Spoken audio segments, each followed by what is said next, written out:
Good evening and welcome to tonight's edition of The Probe. It's your election headquarters edition made possible by Petrosol, your clean fuel in full quantity. Petrosol is always a delightful experience. Tonight we will conduct a post-mortem of the NPP's parliamentary primaries in constituencies with sitting MPs. It was definitely a fierce battle that has seen as many as 28 sitting MPs losing their hold on what they once called their seat. We'll get to unpack all the issues before, during and after the parliamentary primaries and the major hurdles that candidates had to cross to get here. Don't forget, the bigger contest will be on December 7, or rather is it November 7, depending on how much work goes into the realization of the EC's proposed reforms, but that's for another day. Tonight we'll probe how the mighty have fallen and how some of the mighty nearly fell but stood firm. That's all on the show tonight, and we'll get to go through all the details. If you missed it yesterday, this is a recap show for you. We're live on the Joy News channel on Joy 99.7 FM, on radio, also on myjoyonline.com. We're on Facebook, DSTV channel 421, GoTV is 125. And the number of qualified aspirants that went into the contest yesterday, 318. Unopposed, 33.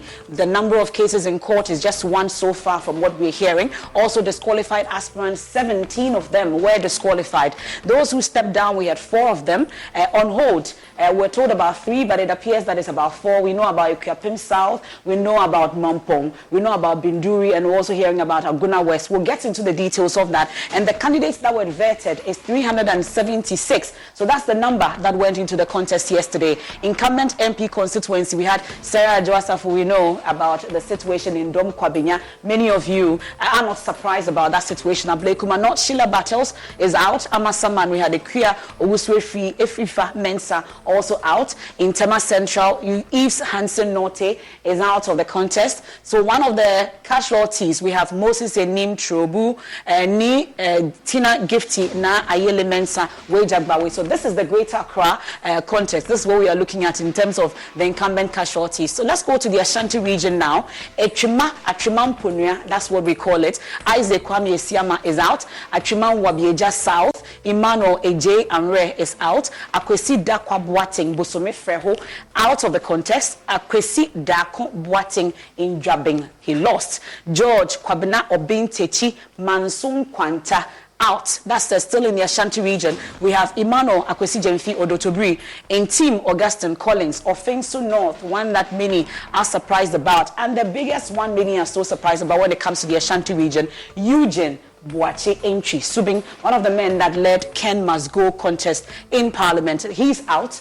And now he will not contest or, lead Subing again. We have a lawyer, Obri Boaheng, taking over in Subing. Let's head to the eastern region now. Osei John Frempong Abrim.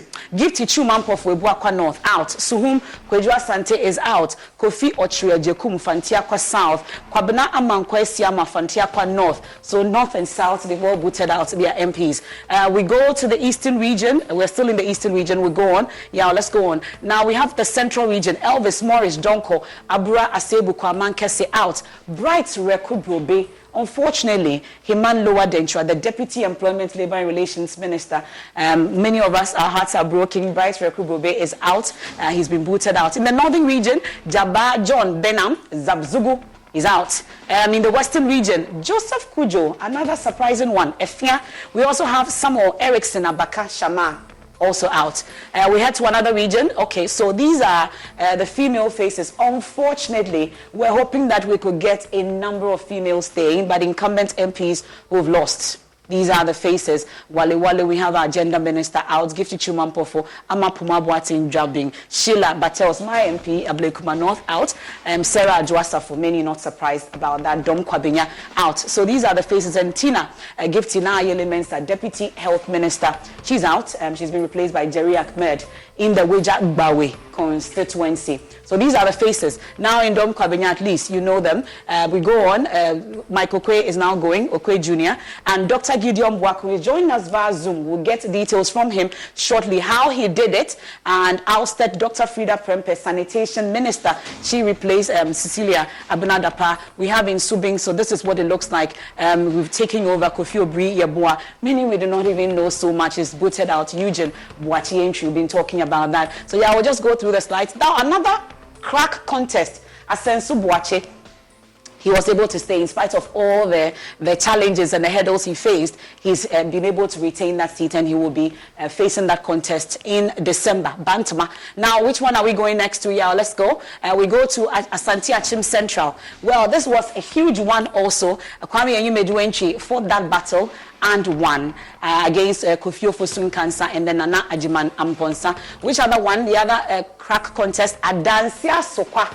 KT Hammond, he was able to retain that. He beat Samuel Dakwa Benefo. He told him he was going to beat him in that contest. Definitely did, in spite of all the issues that came up. Kwandi Apia-Kubi, one other contest in Asante Achim North that many thought he would be beaten by Kwesi Kwarteng Frimpong, but unfortunately it's just 12 votes that he got there. So it doesn't look like it was a contest at all for Andy Apia-Kubi in Asante Achim North. Which other one can we look at? We go on to Ayawaso Central. This was another one that Isikwe was hoping that Abo Moses would beat the Greater Accra Regional Minister Henry Korte, but that did not happen. Look at in fact, the gap was not too wide, 594-326, but of course, it's wide in such a contest, definitely wide. So that'll be all in terms of the crack contest, how the mighty have fallen, the near falling mighty, amongst others. But let me go to Zoom right now, and then I'll introduce my guest also to you. Of course, I'll be taking inputs from Dr. Srebo Kweku, Director of Electoral Services, Electoral Commission.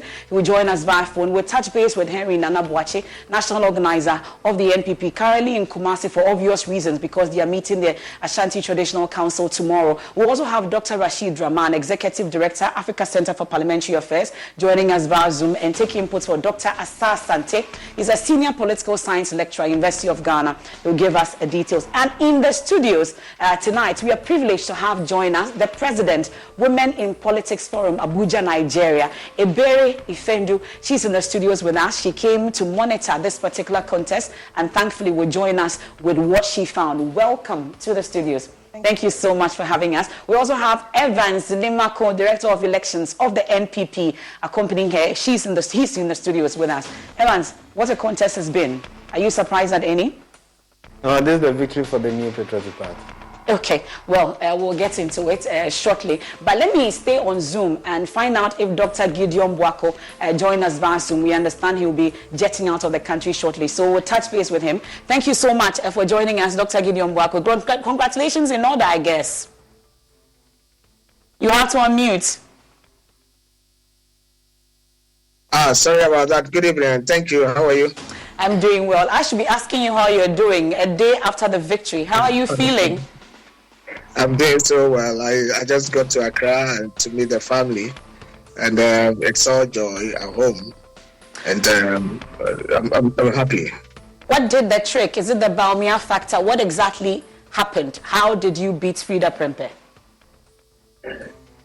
Well, I think first of all is by the grace of God, the favor of God and the grace of God were with me, and then when it comes to my personal aspects, I work hard. I've endeared myself to the delegates and the constituency for quite a long time. Turn on off is. Oh dear. We have a freeze in that connection to Dr. Gideon Boako. But we'll try again and reconnect with Dr. Gideon Boako. And then, of course, we'll be hearing from Sylvester Mensah as well on this. But let me take a quick break here on the probe. We'll return with more. Please do stay with me. I am Emefa Apau, and this is the probe. Please do stay. This is your election headquarters, made possible by Petrosol, your clean fuel in full quantity.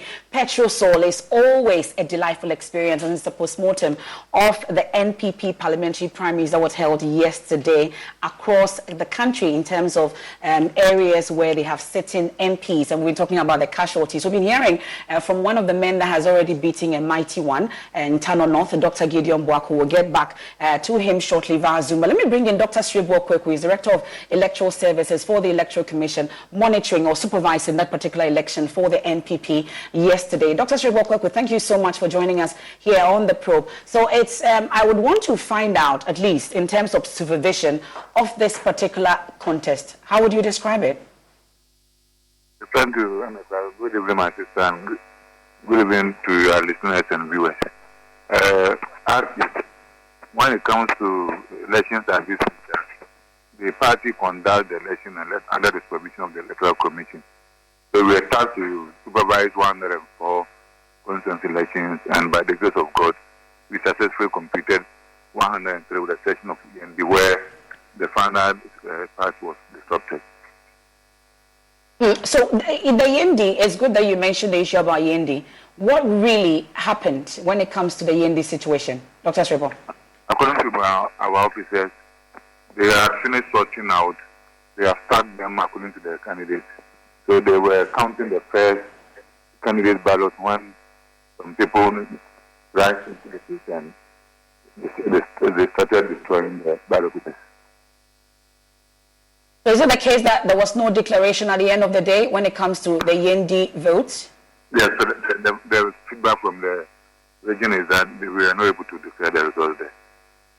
But they do not know who actually won. So the counting process did not conclude for us to know who actually won for declaration to be done. Exactly, so as far as the electoral commission is concerned. So as it stands now, no candidate can say they won that election in Yendi. From the electoral commission point of view, we did not complete the process. So what will happen then after this? It is left there. Like I said, the party is conducting a via supervising. So the party will have to take it.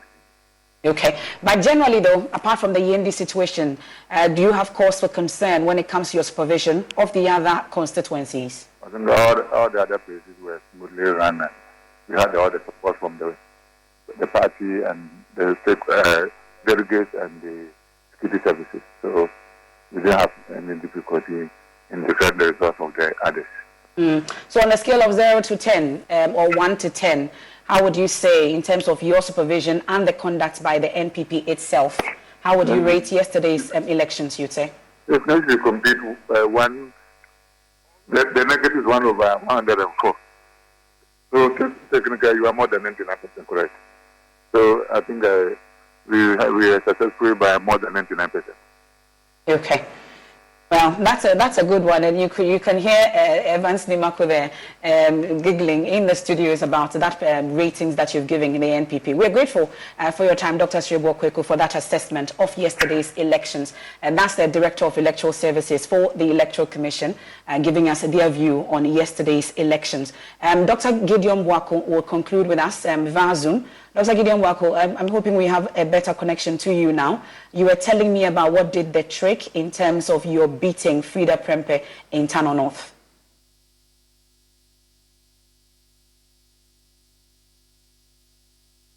Can you hear me? I can hear you loud and clear now. Hopefully it stays that way.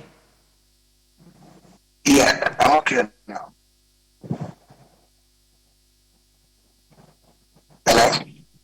Okay, Dr. Wako, it appears that the victory is affecting the network connection there, and the network is pretty happy about your win as well. But we'll try and then establish contact with you shortly. But let me come into the studios, and I would want to hear from Ebere Fendu, especially in terms of your monitoring of the situation. We're really grateful that you're here with us in the studios. You've been around. Let's talk about where you've been and what you noticed. Okay, I was in Ashanti, Kumasi, right? Okay, was your first in Kumasi? Yeah, my first in Kumasi, yes. Okay. And we visited about 5 thereabouts, stations for the elections, and it was orderly. And what got me attracted to the whole thing was we saw that the Electoral Commission was fully involved with the primaries. We saw that they used the Electoral Commission polling, voting things. They had the ballot box and everything. And then there was enough security. It was done orderly. For me, I had conversations with some of the aspirants that we met there, and they were all, happy with the process. And in politics and in electoral process, nomination of candidates is very important. So you are either winning or losing from the point of nomination. You nominate the wrong candidate, it means that the party will lose that seat. And then if there is rancor, there's also a problem. It might lead to people, voting, another direction. But when the nomination process is so clear that if you win, you will know that truly you actually won that election. And if you lose, you will also know that you lost. That will give you, that feeling of I did my best. Either my people supported me or they didn't support me. It means at that time, they didn't see you as the right candidate. And that will also make you work for the party. So it's not now going to be about you. But when you feel cheated, and so I'm so impressed with the process. And like I said, we're going to take this back to Nigeria. Because in Nigeria, after primaries like this, then there will be litigations. So I'm surprised that in Ghana, such things don't happen here. Most people actually lost their seats through the judicial process. And it's because of, nomination process, lack of internal party democracy. For me, I saw internal party democracy work. Yes, and I'm very much impressed. So I'm happy that I'm in Ghana to witness this. And I'm taking back so much. We are about also having a kind of amendment of our electoral laws and then the constitution. So my recommendation would be like a report of my observation here in Ghana. So some of the things that we have seen, and these are the things that, I can tell you is a positive thing in politics. We want to also take it back. So it's going to form my recommendation because we are looking at how are we going to reduce the influence of the judiciary in elections. And then I'll give you an instance. In Nigeria, a state in one of our states, Plateau State, the governor there is now a governor, like an orphan governor, without a single member of parliament in his state, both at the national and at the state level, because we run a federation. So his case is a pathetic situation. They won elections, but because of internal democracy, people challenged it. And then the Supreme Court, for the legislators, it ended at the Court of Appeal. They were all removed. The governor was lucky his case went to Supreme Court, and they returned him. So he is an orphan governor. You are going to be at the mercy of an opposition legislature, and you know what that means. So I think it's very important for us to get things done at the nomination period. Okay. So I'm very excited. I'm happy with my experience. But some would say maybe you've been to the party stronghold, at least is the Ashanti region that you were in. Even though it was an internal contest, maybe from where you were taken to or where you went to, everything may have been that orderly. Have you checked on the other areas, whether indeed that meets the satisfaction and what you've been talking about? Yes, because I've also spoken to some friends I have in Ghana here, and from the reports from their constituency, And again, let me even say something. It was a very fierce contest. Yes. Very fierce contest. So even when you look at it as, Kumasi is the party's stronghold, I saw the aspirants. They were tensed. No, they were really not sure of winning. So the delegates had the power to determine who will go for them. Yeah. And so I don't think it's about, the stronghold of the party. It's about organization. Huh? And I think this is not just about what played out yesterday. Mm-hmm. It must have been a process that was put in place to get to this point. Okay. So, yeah. Well, we'll get into the issues about vote buying and whether your monitoring picked up any of these happening in the areas that you went to. But Evans Dimako, I'm sure at this point is itching to coming on this. At least there's only one case that we are told was in court, but the issues about the constituencies that were on hold. Maybe you can clarify that for us, then we can look at what happened yesterday. Well, thank you for having me, and good evening to viewers. I think for us as New Patriotic Party, we are happy with the outcome, at least. And for viewers, we've heard from Dr. Srebo Kweku from the Electoral Commission.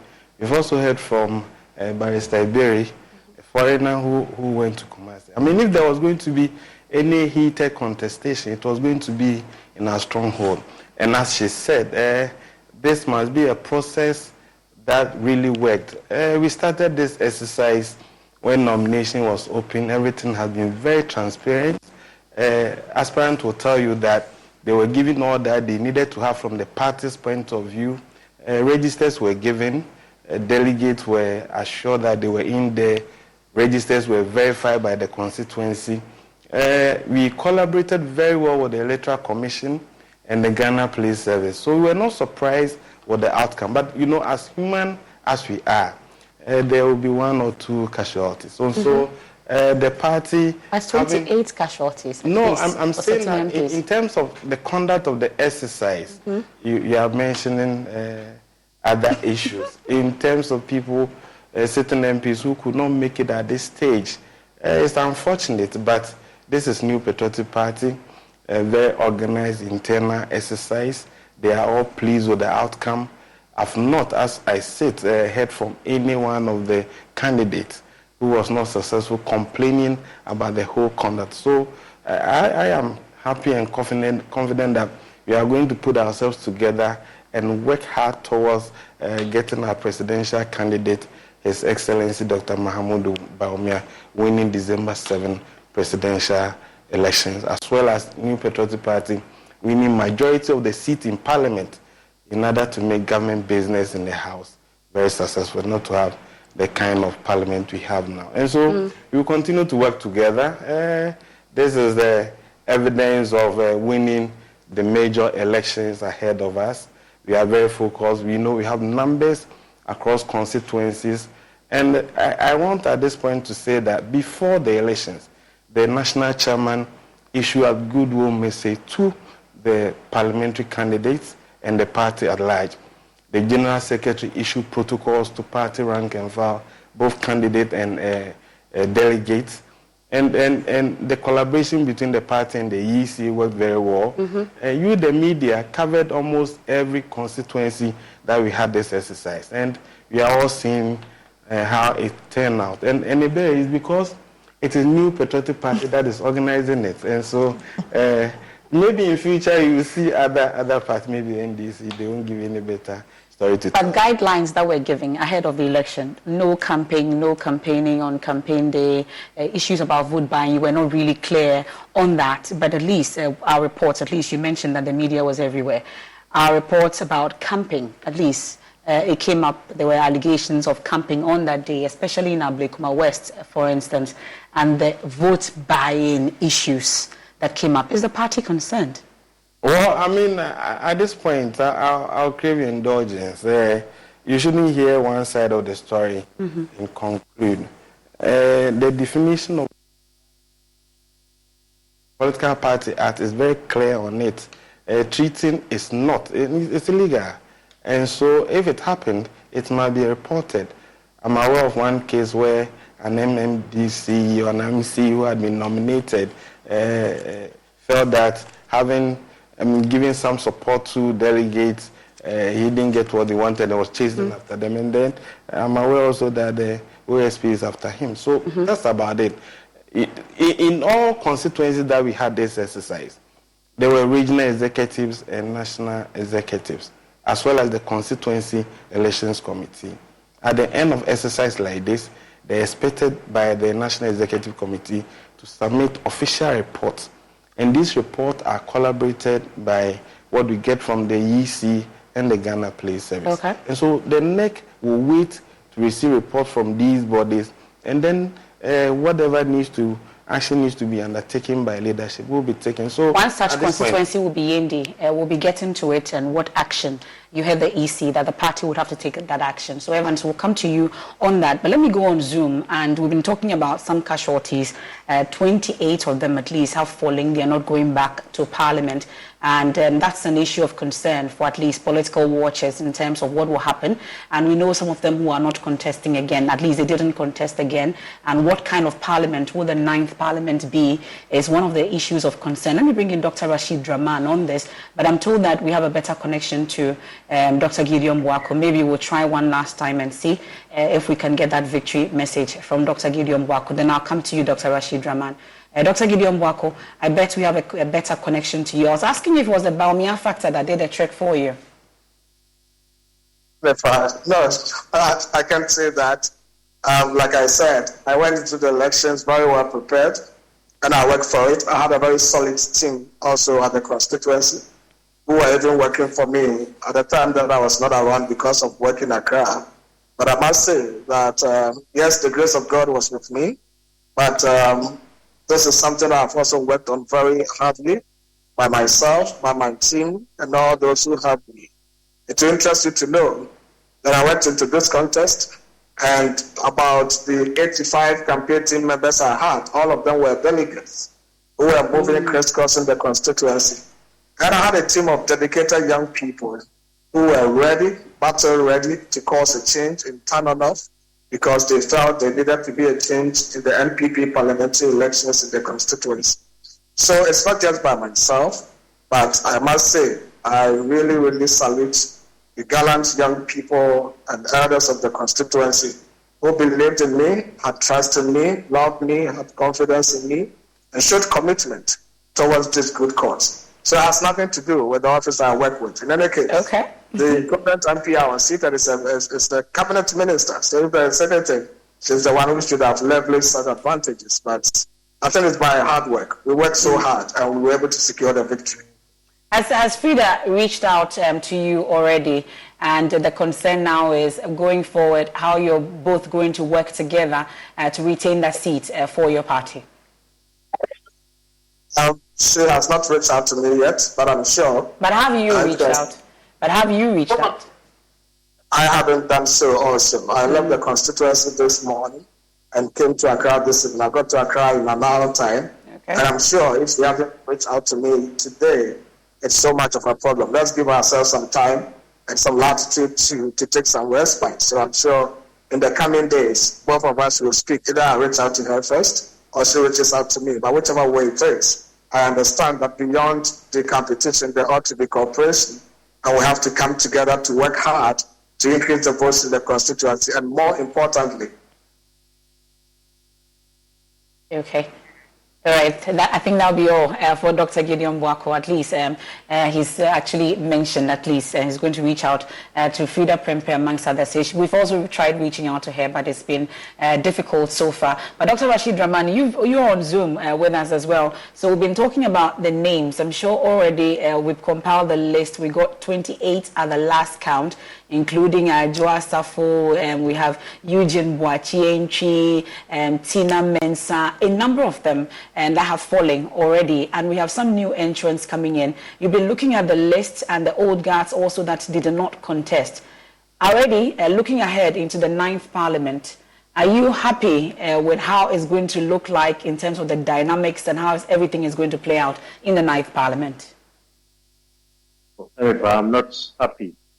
I think going into the 9th Parliament, we have a struggle in terms of stabilizing the Parliament. And that struggle is the issue of experience and continuity versus inclusion. If you add those who lost yesterday to the already tall list, particularly tall in terms of longevity in Parliament and experience of those who decided not to run, the likes of Honorable Chambers and his group. You add that to what we saw yesterday. We have a serious problem on our hands.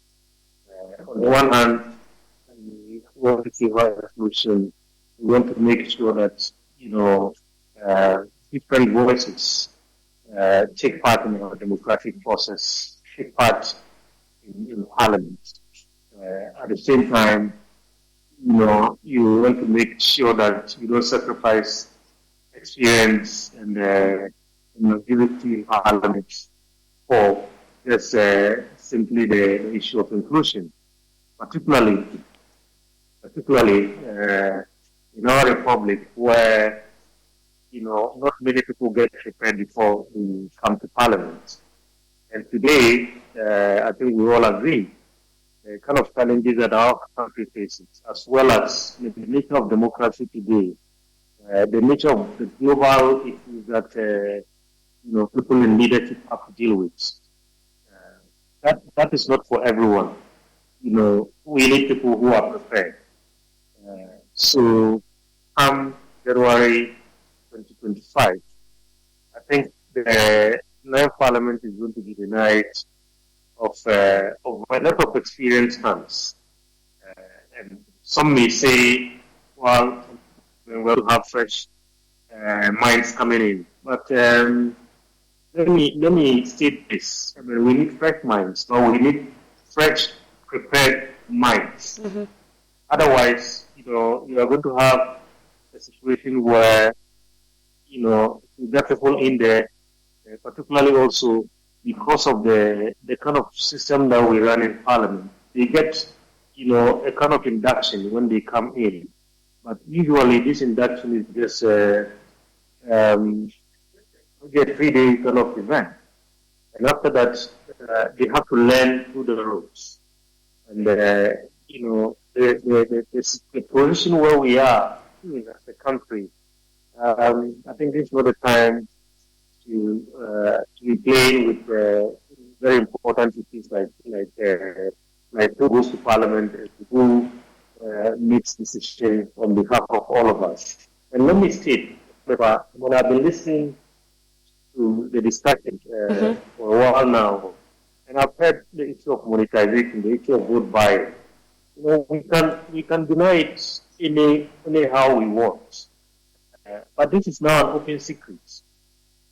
As somebody said today, these are done, in broad daylight under sunshine. Things that used to be done in secret, and we hear them in whispers.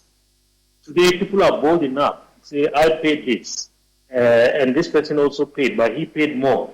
Or we hear delegates saying, "The person gave me this, and this candidate gave me this." How did we get to this point as a country?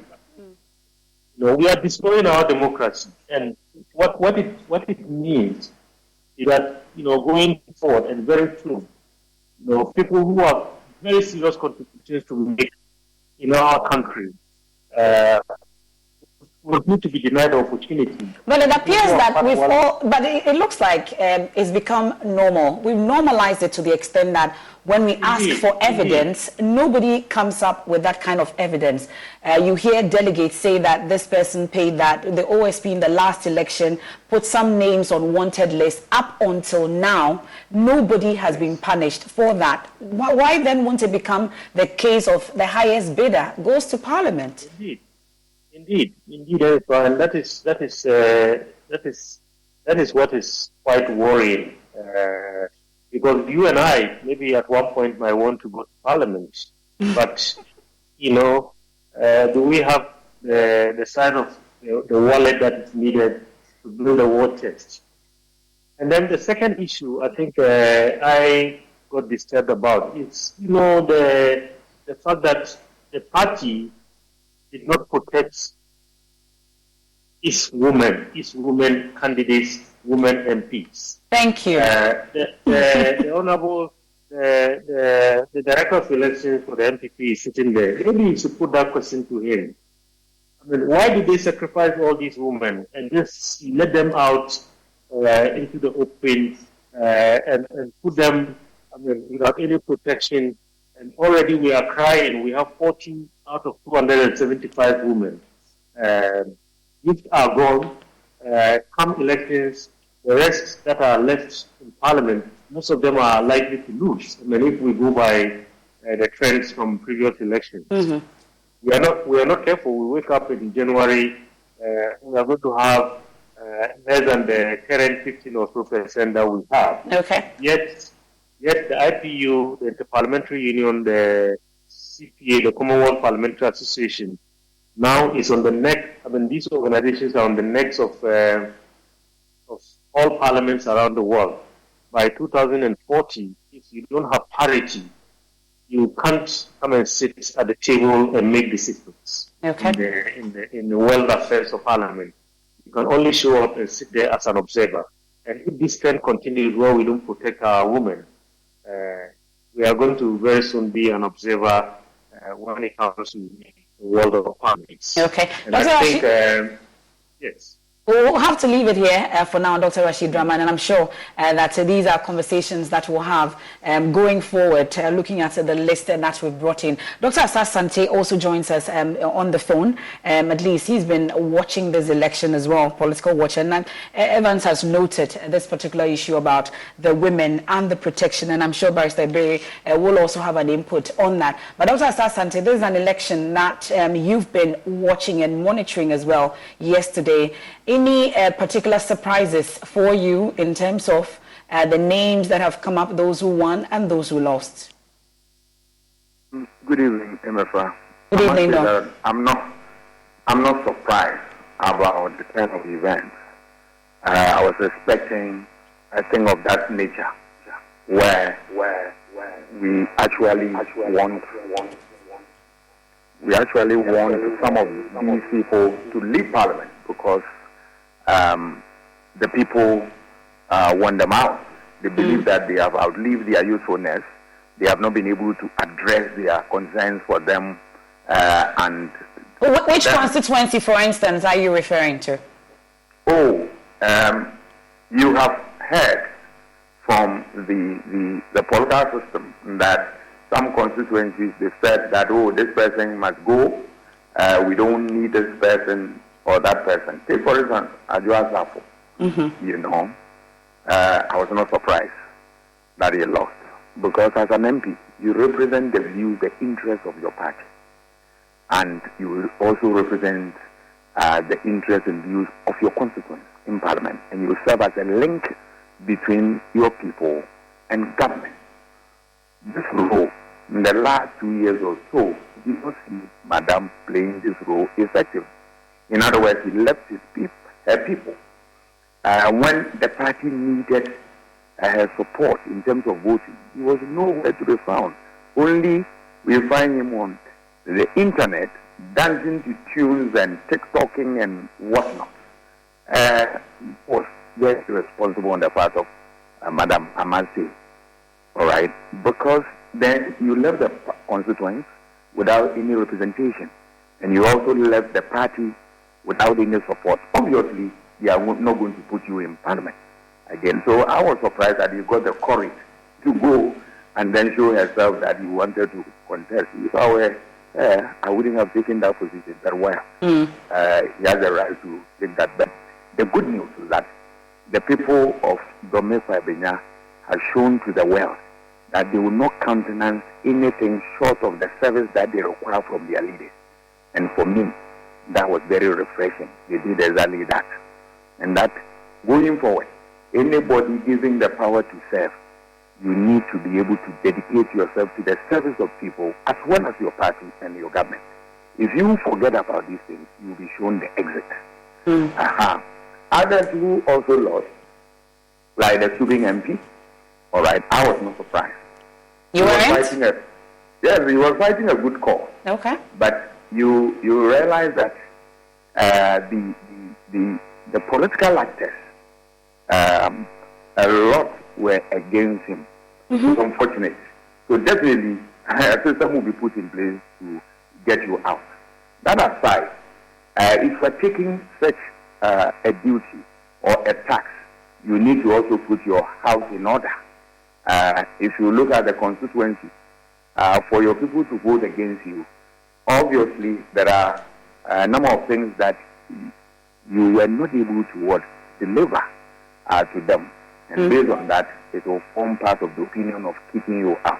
Are you one of those who think that at least he may have been punished by the system for the course or the path that he chose? Obviously, the political actors will have a hand in that, but that is not alone. But the consequences for for you to lose, then it means that it goes more than what we are talking about. What is the situation on the ground? More often than not, people forget about constituency-specific issues, and they occupy their attention with things that are national in character. That is not to say that is wrong, but look, you want to serve the two masters at the same time. How you balance it is nobody's business. Okay. Your duty is to be able to play that role very well, and I think that is where the gentleman did not do well. He was fighting a good cause, and I like his bravado and all that, but he failed to put his house in order in the constituency, and obviously they will throw you out. There was always this statement by some of the political leaders within NPP that, and I just heard also from Dr. Rahman, the issue of the attrition rate in Parliament and the rest of them. I hold a contrary view.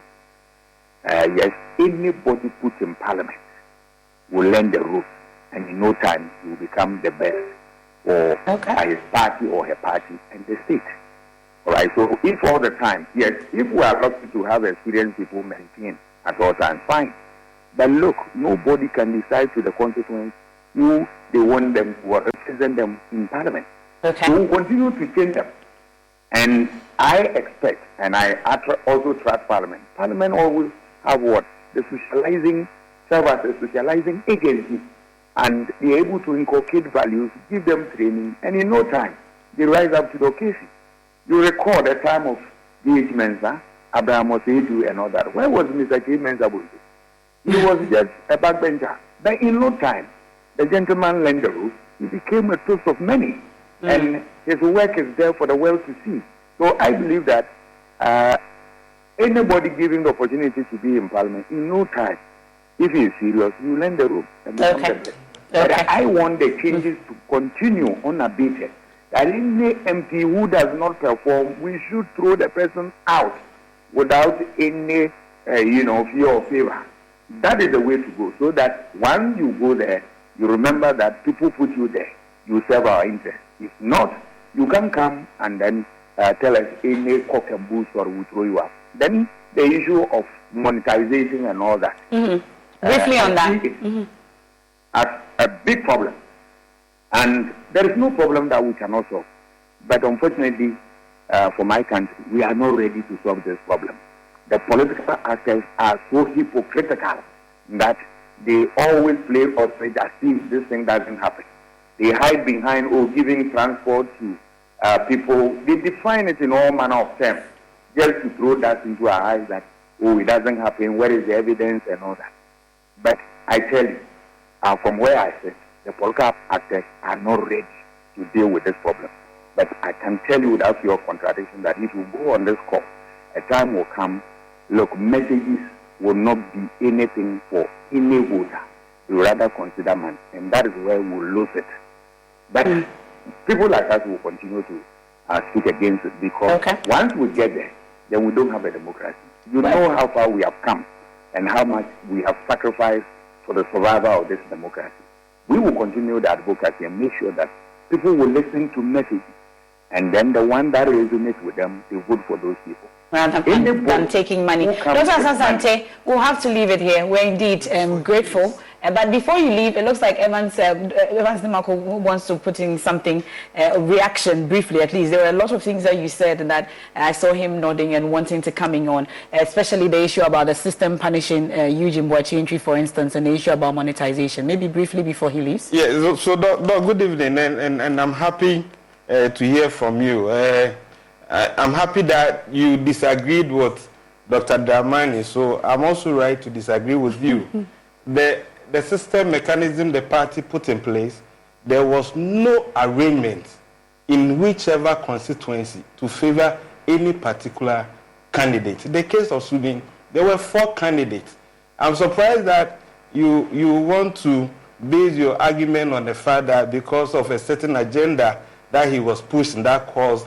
But he also mentioned that Eugene failed to put his house in order, apart from the fact that the system also worked against him. If you are not careful, that will become the major issue for discussion. And that's why I want to... But that's the issue on the streets, though. You that other factors also played a role. Exactly. Can you put your heart in your hand that was also no part of the contributory factor? I'm saying... But you cannot say it. But I'm saying that, by and large, he was not able to put his house in order. That's why they kicked him out. Okay, now we'll continue this conversation. Good night. Thank you very much, Dr. Asante. There is a political science lecture, but Evans, really, that's the word on the street, at least everywhere you pass. Since Eugene lost, that's the word on the street, that because he took up such a task, reason why the system fought him. Are you saying that the system did not fight Eugene? I don't think any system fought Honorable Eugene. I'm saying that in that constituency, there were 4 of them. But look at the votes for the 4 others. One other person had contested with him in the previous contest. And so I'll have difficulty appreciating that position. Okay. And Honorable Eugene is among the 28. Honorable Gifty in Ebuakwa North couldn't make it. You mentioned that Himan Lower Dencha Rekuprobe couldn't Yes. make it, and some people had booking, including you. And I'm saying that at this point, it's the New Patriotic Party's victory.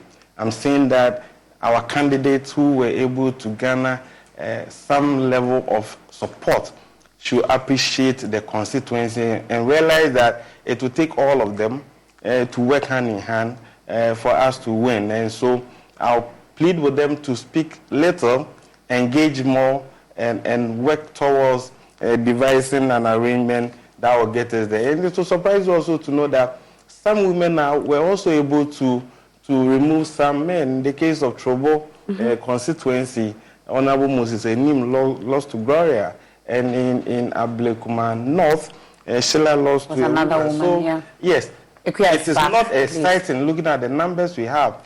I am pro. But couldn't we have put a system at least in place to protect the women candidates? The Patriotic Party will not impose any candidate in any constituency. As much as possible, what we did was that a woman applying will have a certain rebate in terms of payment, and that has always been the arrangement put together by the party. But going forward, I am of the position that as a country, for us to have enough women representation in Parliament, we need to have the list system or that representation where you say this is reserved for women, so that we can have the numbers. It is, you can say it, but if you are going to put a candidate that you are not sure that the electors are going to vote for her, you will not risk it. You need numbers to ensure that government business will pass. So, yes, that is why when we put in place mechanism, we make sure that it is very transparent to all parties. But why would we be worried that when you put the women there, people will not vote for them? So we are not imposing you. You go through as any other candidate, except that when it comes to payment of filing fees and others, you'll be given a certain rebate. The New Patriotic Party has always done this. And all the women who went into this contest will tell you that this is the fair system the party put in place. They were all given the registers. The ballots had their representation well captured, very beautiful on the ballot. Their names were there. Delegate knew them, and all that things played out.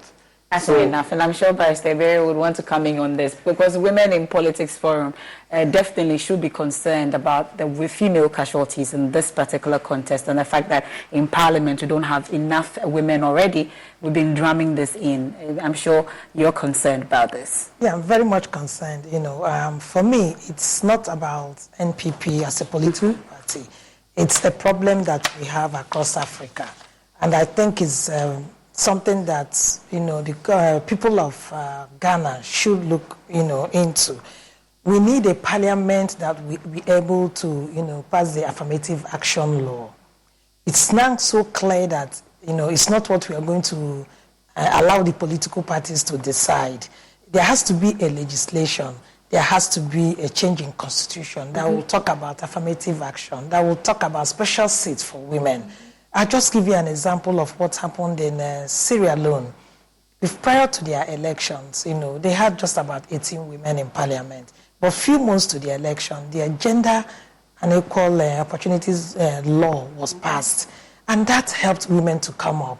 And so there was this law that says that every political party filing candidates must have a minimum of 30% representation. And so the Electoral Commission insisted that as they are bringing the list of candidates, for every 3 candidates, 1 must be a woman. What did that do? It helped women in Sierra Leone to come up. After the elections, they moved from 18 to 40 women in parliament. So you see, it's a problem we have in Africa. When we celebrate Rwanda, when we talk about Senegal, South Africa, and the rest, they have laws. So we need to ensure that we have laws that will govern this. Apart from women losing their seats, I'm still saying that it's not even enough. It's not just about the women that lost their seats. There should be a certain percentage of women in every parliament, not only in Ghana. We are having the same issues in Nigeria. We presented 5 gender bills last parliament, and we lost all the bills. We are re-strategizing to see that we represent all. We still have the affirmative action bill in parliament. Exactly. So I think it's something that African women will come together. It's looking as if it's bigger than a particular country. So, but if we can come together as African women and make this demand and push it up to the United Nations, because we need, you go to United Nations, there are conventions.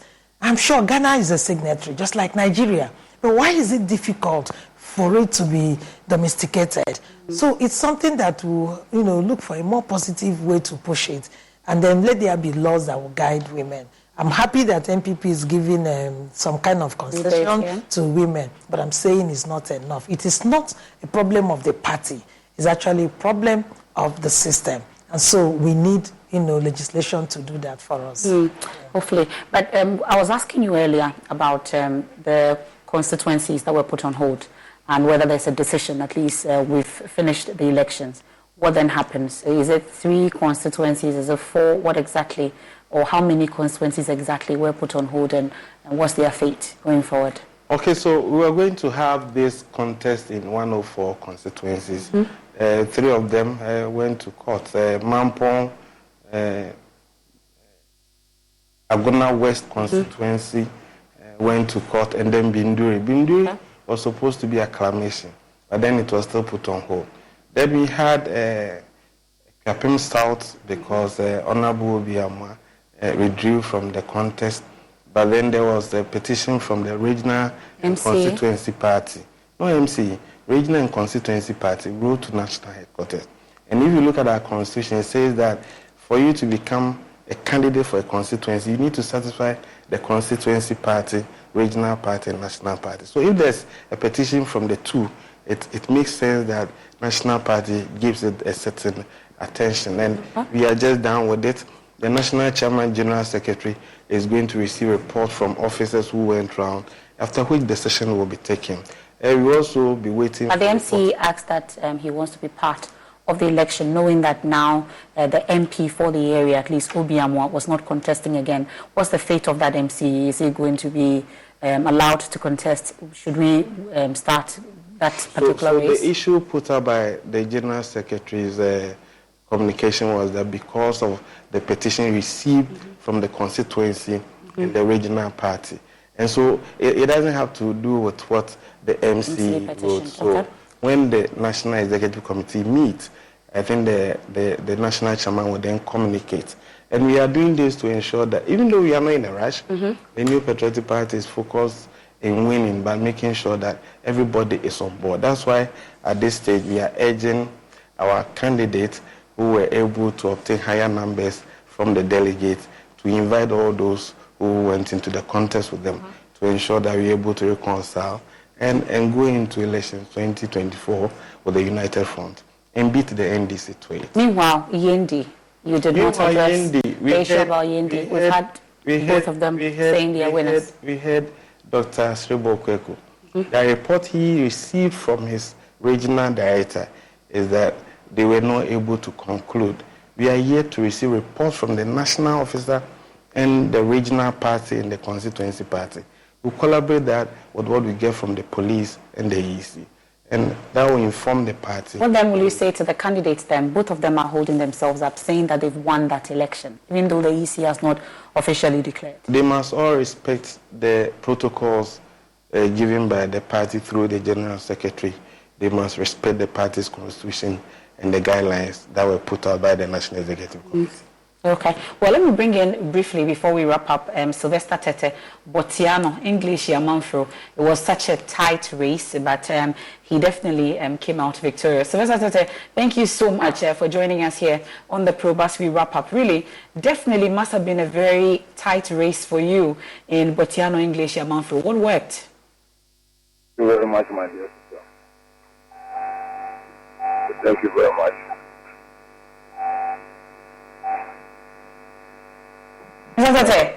Yes, please. We can hardly hear you. I'm asking, it definitely was a tight race, but what did the trick for you? Well, thank you very much. Good evening to our listeners. Obviously, it's a competition, and there are many factors that account for elections in this country. Having won election over 120-something difference is tight, but not that tight, in a context where there are many forces, obviously, well, my good work in the constituency, what I've done in the last 3 years, I would say did a trick for me. There's so much at stake, and of course, different interests, especially people who voted against me, who attest to the fact that in the last 3 years, what I've done in that constituency, we've had MPs in the past. My record stands tall. But there are other factors and other considerations people to come to that determination. But in a nutshell, I think I've won with over 120 votes. Okay. Yeah, that's not to say that it was that close. It wasn't close. Okay. Congratulations certainly will be in order, because there were those who were saying that you would have been punished by the system for at least your delegates, I should say, not the system. Everyone doesn't want me to use the word system, but at least we know the track record. At least you didn't go with Afrofanto, you stayed with the NPP, and people were hoping that you'll be punished for that. But going forward, I'm sure briefly, 30 seconds, I'm sure a message going forward to your constituents and your other contestants.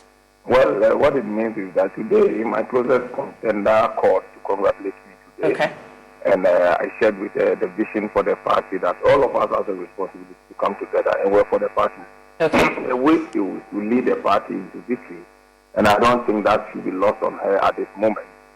All of us should be mindful. I have told my supporters yesterday that we must be moderate in our celebration. We have a bigger task ahead of all of us. The biggest enemy in going to an election is a divided house, and I don't think that I want to lead a party that is divided. If the contest is over, what is ahead of us is beating the NDC for the third time on the trot in that constituency to really cement our hold on that seat as a party, and that I'm prepared to do that. So I think that what is important, what we have done as a party, what I've done as a member of parliament, is a record we are taking to the next election. Okay. And that's what should lead all of us. We are grateful for your time. Sylvester Tetebe and Botiano English Amanfo definitely won that. And the final word, 30 seconds to you, Barrister. If Iberi Fendu, thank you so much for joining us. Maybe briefly, you give us a parting word as we leave. Yeah, thank you for having me, and it's been, a big experience for me. And what is left is what I'm going to do with it. And I've been in a position to call you to tell you the, positive things we are taking back. I'll be waiting for the full report. Thank you so much. She's President, Women in Politics Forum Abuja, and I'm sure that women in politics would look towards you for a lot of help in that regard. Evans Nimako, he's our friend. He's always with us. Thank you so much for joining us. He's the Director of Elections for the NPP. That's another edition of The Probe. Another one comes your way same time. There's